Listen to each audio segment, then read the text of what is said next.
Well, whatever it is that you say. So we'll go ahead and talk to him a third time. If you can sort 25 letters or more, your salary will... So yeah, this is where the part where we really have to get 25. So then up... Well, you're not going to get it if you keep doing that. Yeah, like I said, like... Wow, it was being really generous to me that time. Holy crap. I was not expecting all of those at once. Okay, faster, please. Must go faster. Come on.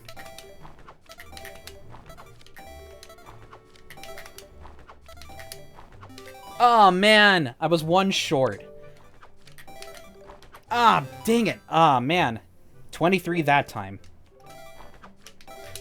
Oh, I got it. Okay. Wow, they actually handed it to me that time. 26 letters. You have amazing coordination. Seriously, I'm stupefied. Incredulous. We veterans do this all day long, and even we have a hard time reaching that amount. I've got to give you more money. Got to. 3 rupee. Wow, 78 rupees for all of that? Hey, your name wouldn't happen to be Corin, would it? It is, isn't it? Mm-hmm. I thought you looked like the lad the chieftain was talking about. In that case, I should have expected you to be able to pull off something like this. I've heard all about you. Yes, I sure have. You ever had a rough time, Corin? I feel bad making you help us. But hey, things are looking up. Our new helpers just arrived. Maybe you can give him some advice the next time you come by. So yeah, what he means by the next time that you come by is basically you can just walk out of here for like a brief second, you know, kind of taking the sides over here just for a little bit, and then walk right back on in and he'll be right there. Okay, so now that we've actually gone ahead and gotten the new guy to come on in, if you actually go ahead and talk to him, hey man, I'm the new part-timer. Green clothes and a green hat. Pardon me for asking, but you're Corn, aren't you? I knew it. You're a legend among the part-timers here. I really admire you, man. Just once, I'd love to see the legendary 25-letter sort. Do your best, man. Oh, boy. I'll try my best.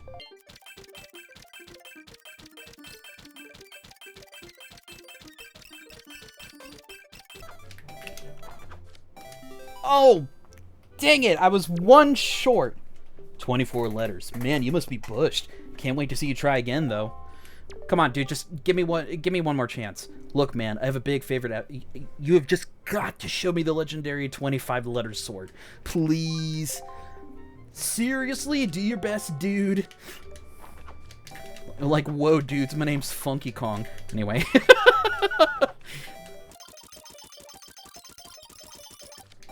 Oh, got it. Man, just in time, too. Okay, that didn't really take me that long. Oh my gosh, 25 letters. Amazing, man.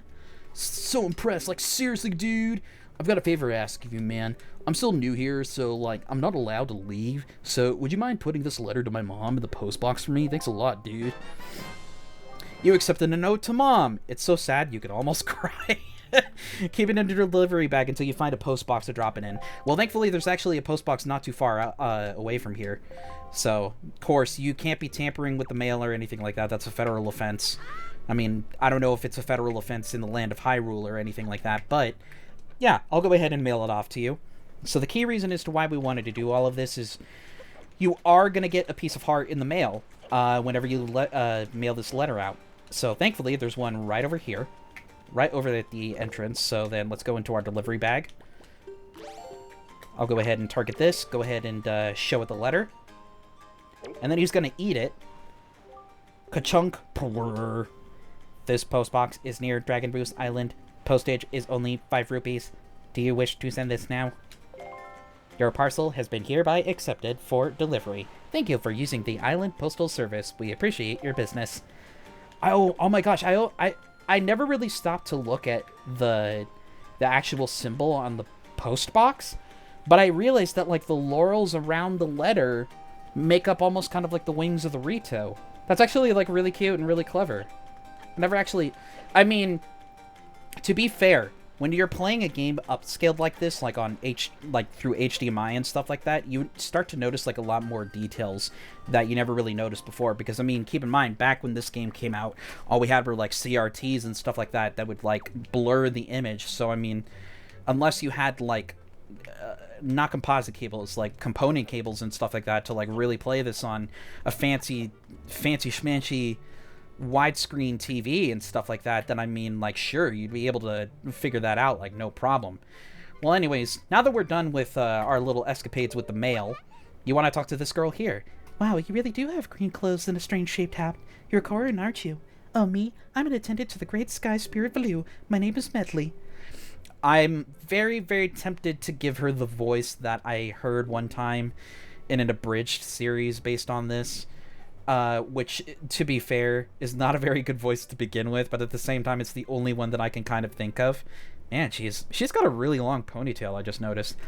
Well, to tell the truth, I'm not an attendant quite yet. I'm actually still studying to be one. Oh, what am I thinking? Here, this is from the chieftain. Like, just making her sound like Swedish or something like that. I don't know what it is. Corin, he wants me to give you this directly to Prince Kamali. Here I am, going around delivering everybody's letters and tea. Like, what the heck is this? You accepted father's letter. It is a letter from a father addressed to his son. Since you've just received a fine delivery bag, why not use it to carry this letter down? Like, I love how straight, like, just how forward the game is with its item descriptions. It's really funny. The room way in the back on the first floor is Prince Kamali's room. You have to go down a couple steps to get there. When you meet Prince Kamali, please don't get offended by his manner. He has no bad intentions, I promise. By the way, listen, Corin, I was wondering if maybe you and I would like to go out and... Oh, okay, never mind. I don't know, she's got that kind of demeanor about her anyway. I have a small favor I'd like to ask of you. Could you please come to the entrance of Roost Cavern later? I'll explain everything then. Well, alrighty. First things first, though, we gotta go down a few steps. a flight of steps. Get it? Because they're bird people. Anyway. You actually want to go down this really kind of creepy-looking hallway. And into this door right here that almost kind of looks like it's got teeth. Like it's, like, gritting its teeth. Am I the only one that's, like, noticing that? Oh man, that's totally like me, like, after a day of work. What the heck? I haven't... What is up with your wardrobe? Girl? Okay, and boy? Friggin' look at all these plushies that he's got on the... He's just like me. He literally has like a shelf that just has a bunch of plushies and stuff because that's totally not relatable or anything. Anyway, you want to go ahead and speak to the little guy. Huh? Who are you supposed to be? Alright, well, I've got a telegram for you, so let me go ahead and give it to you. A letter from my father? Oh, sure, telling me to be brave is easy enough for him. It's not like he's the one who went through that horrible experience. It's not like he still has to go get a scale from Valoo. Dude, it's just like a driving test. You're gonna fail sometimes, you know? I mean, like, that doesn't make you a failure or anything like that. It's not... I know that's traumatizing the first time, but you'll get it eventually. You're in this letter too, you know. Poking your nose in other people's business. You're nosy, aren't you? Yeah, they're what we in the Hispanic people call a chismoso or a chismosa. Which my mom certainly is. I'm kind of a chismosa myself. Sorry, but I don't really feel like going to see Valoo right now. I mean, how am I supposed to get a scale from him when he's so upset? What, are you trying to say you can calm Valoo down? Pfft, that's just a big fat lie. It's easy to say you can do anything. Bragging doesn't cost a thing. I'll tell you what, if you can find me someone who can get past all the obstacles on Dragon Roost to get to Valoo, then I'll listen to anything you say. And then Link literally looked him straight in the eye and basically just said, challenge accepted. You have no idea what kind of kid that you're messing with. I mean, like, this kid is the chosen one. The hero. The hero of the winds. He can do anything that he sets his mind to. Okay, so we're done talking with the emo prince and everything like that. I mean, he's not really emo. He's more or less just kind of traumatized from, like, a bad experience that he had. I mean, we all go through that every now and again. So anyways, we want to follow, back of the room where Medley was, like, up here on the second floor. You actually want to go out this way. And then we're going to notice, like, wow, it is really ashy up here. Oh, wait, this wasn't the place that I was supposed to be going. Okay, hold on. Where was I supposed to go again? Oh, no, wait, it's on the first floor. The first floor, not the second floor. I always get that confused. I keep thinking that you're supposed to go in the same room that Medley was in, but that's actually not where you're supposed to go. No, it's this one right down here where this guy is. Where this guard is. He's actually got a really cool looking hairstyle. Yeah, this is more like it. If you actually come on up this way with the broken bridge, go ahead and jump down here. And this is where Medley will be. So go ahead and talk to her. Hey, you actually came. I'm really sorry for bringing you to such a dangerous place. I had to. I wouldn't have asked if I didn't need help desperately. You see this place? There used to be a spring here, surrounded by a beautiful pond. It was peaceful and lovely. But then the Great Baloo, he became so angry. And God, I'm sorry that I'm laughing so much. I'm just thinking about that stupid freaking Bridge series. Jeez. In his rage, he shook the mountain and this boulder crashed down, plugging the spring. You can see the result.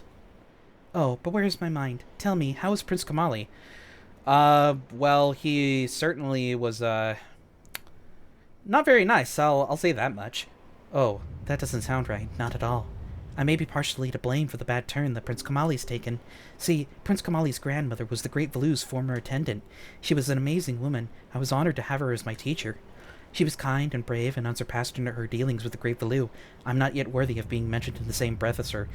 Oh my god, please. Girl, come on. You gotta give yourself your own kind of qualities. Don't put yourself beneath other people just because they were revered, however old they were. If only I'd possessed some of her strength, I'm sure Prince Kamali would have felt more secure. Corin, I'm sorry to ask this, but I need your help. I want to go to the small shrine that's near the peak of Dragon Roost, but that ledge over there is so high. If I could get some wind under my wings, I'm sure I could get up there. So, will you help me? Phew, thank you so much. Help me, Obi-Wan Kenobi. You're our only hope. Then face that ledge and toss me. The atmospheric currents are really messed up, so pay attention to the direction of the wind. Alright, I'm ready. Don't hold back now. Throw me as hard as you can. There's actually like a really funny bit of animation if you accidentally throw Medley into a wall.